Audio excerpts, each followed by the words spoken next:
Ошондуктан namaz деле бир болбой, namaz бүткөндөн деле, namazга чейин деле ассаламу алейкум ва алейкум ассалам деп бири-бирибиз менен жүрөгүбүз менен, ыхласыбыз менен учурашканга аракет кылышыбыз керек. Карабайсыздарбы? Баарыбыз окуган намазыбыз бир. Тигичи, булчу деп бөлүнбөй эмне кылыш керек экен? Келмебиз бир. Ла илаха илlallah Мухаммад расулуллах. Бүттү. Кыбланы карап намаз окуйбуз. Баардыгыбыз деле 1,5 жума окуйбуз. Туура ушундай да. Бөлөк убакытта окубайт жума. Ушу 1,5 деле окуйбуз кадимкидей эле. Багымдат деле баягы күн чыкканга чейин окулат кадимкидей. Кимдир бирөө бөлөк убакытта, кимдир бирөө күн чыккандан андай эмес да, баары эле бир убакыт. Кураныбыз бирөө эле, хадисибиз бирөө эле, бара турган бейишибиз да бирөө эле экен. Демек бөлүнө турган эмне экен? Эчтеке жок. Өз деле убакыты аз эле. Өткөндө да Али радиянын сөзүн айтып бердик го. Адамдын 60 жыл жашай турган боло турган болсо, 15 жылы уйку түндөр менен кетип калат. Дагы анын жарымы 15 жылы 30 жыл калды да.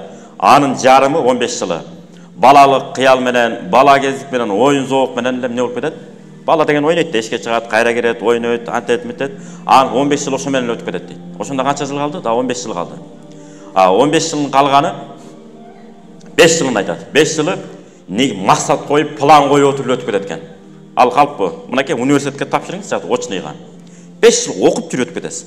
Кудай буйруса, мына биринчи курсту мына ийгиликтүү тапшырып алдым, экинчи курс, үчүнчү курс, ана ниет кыласыз. Кудай буйруса, мына жерге барып иштеп, элге кызмат кылсам, митсем, антсем деп отуруп 5 жылыңыз кетти, Аллаху акбар. Ошентип канча жылыңыз калды? 10 эле жылыңыз калды. 10 жылды эмне кылат десе, 10 жылды оору сыркоо менен өткөрүп экенбиз. 40 кийин башталат экен, ассаламу алейкум деп давлениянасы башталат. Анан дагы дабырдемкеси, анан дабырдемке, анан бейлим, анан башым, анан кокуйм мындайым, анан мен мүнөз ичип калдым деп. Баягындай диета дегенде мүнөз деп коюп турбайбы? Мүнөз тамак ичип калдым, азыр мен аны иче албайм, муну иче албайм деп оору сыркоо менен өтүп кетет. Ошентип 60 жыл Аллаху акбар депти да. Бул ким айткан? Али радияллаху анху. Демек, убакыт ошондой кыска болгондон кийин татуктуу эркек болуп төрөлгөн соң эркекче жашап, аял болгон соң аялдай болуп бир жароокер, айкөл, мээрбан, сонун төгүлгөн, шагылган, сонун эне болуп өчүп керек экен кыздарыбыз. Барганда эле барып туруп мындай өзүң мүнөзүң көрсөтүп кой бер, кыр көрсөтсө андан өткөрүп, кыр көрсөт эмес. 3-4 бала болгончо леппай деп кызматыңды кыла бер кызым. Анан 3-4 бала болгондон кийин ыхлас менен кызмат кыла берсең, баары айланып сага байланат бүт баары деп кыздарыбызга үйрөтүшүбүз керек экен. Баягы ас менебиздин айткан кеңештери, ушуну унутпайлы. Күйөөңө сен жер болгун, күйөөң сага асман болот. Күйөөңө сен күн катары кызмат кыл, күйөөң сага кул катары кызмат кылат. Күйөөңө сен бешик болгун, күйөөң сага бешиктин туткасы болот. Бул ошо үй бүлөңдүн.